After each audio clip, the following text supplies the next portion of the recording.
So non IT ఎవరైతే ఈ jobs చేస్తున్నారో ఎస్పెషల్లీ కొంతమంది అడిగారు నా స్టూడెంట్స్, ఈ నాన్ ఐటీ ఉద్యోగాలకి ఫ్యూచర్ ఉంటుందా లేదా అనేది నన్ను అడిగారు. దానికి సంబంధించి నేను అప్డేట్ చేస్తూ ఉన్నాను. దాంట్లో కంటెంట్ మేనేజ్మెంట్ ఒకటి, YouTube video reviews, Google ad reviews, and Google bot chat bot process, తర్వాత లాజిస్టిక్స్, అమెజాన్ ట్రాన్స్పోర్టేషన్ స్పెషలిస్ట్, తర్వాత యూఎస్ ఐటీ రిక్రూటింగ్. సో దీని గురించి బాగా ఎక్కువ మంది రీసెంట్ డేస్లో అడిగారు నన్ను. సో వాళ్ళందరికీ నేను ఏమంటానంటే, మ్యాక్సిమం హైయెస్ట్ ప్యాకేజ్ అనేది ఎక్కువ ఉండవు. First point. సో మనం అందరూ చాలామంది అనుకుంటా అంటే 7 lakhs 8 lakhs కూడా వెళ్ళడం అనేది గగనం ఇలాంటి జాబ్స్లో. అండ్ కాకపోతే ఏంటి అంటే, ఇనిషియల్గా అప్పుడే గ్రాడ్యుయేట్ అయిపోయి BTech degree or MBA whatever MTech అయిపోయిన తర్వాత మనకి హైదరాబాద్ వచ్చినప్పుడు చాలామంది తెలియకుండా టెంపరీగా ఏదో సర్వైవల్ కోసం జాయిన్ అవుదాంలే అని చెప్పి తర్వాత తెలియకుండానే కొంతమంది అప్పటికి కొన్ని కమిట్మెంట్స్ పెట్టుకొని బైక్ కొనుక్కోవడమో, లేకపోతే ఇంకా ఇంట్లో పరిస్థితులు బాగాలేకో, లేకపోతే ఇంకేదన్నా కమిట్మెంట్స్ పెట్టుకొని ఆ జాబ్ని కంటిన్యూ చేయాల్సిన పరిస్థితి ఉంటుంది. కళ్ళు మూసి తెరిచే లోపల 5-6 సంవత్సరాలు గడిచిపోతాయి. 5-6 సంవత్సరాలు గడిచిపోయిన తర్వాత అరే ఏంద్రా బాబు, అప్పుడు మనం మ్యాచెస్ చూసేటప్పుడు కానీ, లేకపోతే ఇంకోటి కానీ, మనం కొంతమంది ఫ్రెండ్స్ వేరే వాళ్ళ గ్రోత్ చూసుకుంటే కానీ, అరే ఇది కరెక్ట్ కాదు, మనము కెరీర్ ట్రాన్స్ఫార్మ్ అవ్వాల్సిన అవసరం ఉంది, స్విచ్ అవ్వాల్సిన అవసరం ఉంది అని రియలైజ్ అయ్యేసరికి చాలా టైం పడిపోతుంది. అందుకనే జాయిన్ అయ్యేటప్పుడే మీరు పిఎఫ్ లేకుండా ఉంటే జాయిన్ అవ్వండి. అండ్ ఇవన్నీ కూడా టెంపరీ ఉద్యోగాలు. అండ్ ఇంకోటి వచ్చేసి ఏంటి అంటే, మీరు ఎంత ఎక్స్పీరియన్స్ వచ్చినా కానీ ఒక 2 నెలలు ఫ్రెషర్ కొత్తగా ఒకటి వచ్చాడంటే మీరు చేయగలిగే పని వాడు కూడా చేయగలుగుతాడు. ఈ హార్స్ రియాలిటీ.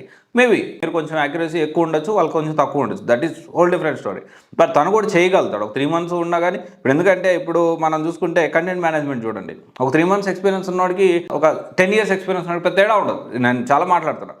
ఇతను 10 years ఎక్స్పీరియన్స్ ఉన్నకి యాక్యురసీ ఉండొచ్చు, ఇతను ఉండకపోవచ్చు, ఇతను కొంచెం బెటర్ నాలెడ్జ్ ఉండొచ్చు. టెక్నికల్గా అంత ఎక్కువ డెప్త్ ఉండదు కాబట్టి సో ఇది కొంచెం అర్థం చేసుకోండి. And same time YouTube video reviews అయితే మరి ఇంకా తర్వాత మ్యాపింగ్ చూసుకున్న అట్లనే ఉంటుంది. ఒక 3 months ఎక్స్పీరియన్స్ ఉన్నవాడికి 10 years ఎక్స్పీరియన్స్ ఉన్నవాడికి పెద్దగా తేడా ఉండదు. యాక్యురసీలో తేడా ఉంటుంది మోస్ట్లీ. అండ్ తర్వాత వచ్చేసి ఫ్యూచర్ ఉండదు. There is no future. ఇలాంటి జాబ్స్కి ఫ్యూచరే ఉండదు. మీరు ఇంకా వేరే జాబ్లో ఏమైనా చేస్తుంటే చెప్పండి, దాన్ని కూడా మనం అనలైజ్ చేద్దాం. తర్వాత వచ్చేసి ఈజీ రిప్లేస్మెంట్. ఈజీ రిప్లేస్మెంట్ ఎందుకు అంటున్నానంటే, మీ జాబ్ని ఇంకొకటి ఈజీగా రిప్లేస్ చేయగలుగుతాడు చాలా ఈజీగా. వేరే టెక్నికల్లో కొంచెం టైం పడుతుంది. అండ్ డెఫినెట్లీ ఎవరికి ఉండే ఇంపార్టెన్స్ వాళ్ళకు ఉంటుంది. తర్వాత వచ్చేసి నో సెక్యూరిటీ. సెక్యూరిటీ అస్సలు ఉండదు ఈ ఉద్యోగాలకి. ఎప్పుడు ఉంటాయి, ఎప్పుడు తీసేస్తారనేది అస్సలు సెక్యూరిటీ లేని ఉద్యోగాలు. అండ్ మిగతా వారికి, సాఫ్ట్వేర్ వారికి, ఐటీ వారికి ఉంటుందా అన్న దీని గురించి మీరు దీనికి సెక్యూరిటీ లేదంటున్నారు, దానికి సెక్యూరిటీ ఉంటుందంటే ఇదేంటి అంటే, వాటికి సెక్యూరిటీ లేకపోయినప్పుడు ఆ స్కిల్తో మనం ఎక్కడికైనా వెళ్ళి బతకడానికి అవకాశం ఉంటుంది. కంపారిటివ్లీ దీంతో కొట్టుకుంటే కొంచెం బెటర్గా ఉంటుంది. అండ్ తర్వాత వచ్చేసి కంపెనీ చేంజ్ అయితే మనకి సాలరీస్ అంత పెరుగుతాయి. కంపెనీ చేంజ్ అయినా శాలరీస్ పెరగవు. ఇంకా చెప్పాలంటే కొన్నిసార్లు సేమ్ శాలరీతో మనం పని చేయాల్సి ఉంటుంది.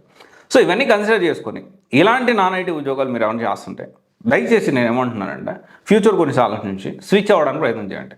ఓకే. అండ్ ఇంకా వేరే ఉద్యోగాలు మీరు ఏమైనా చేస్తుంటే కమెంట్ చేయండి. Definitely I work on it and I update you. Okay. Thank you. All the best. This is Raj signing off.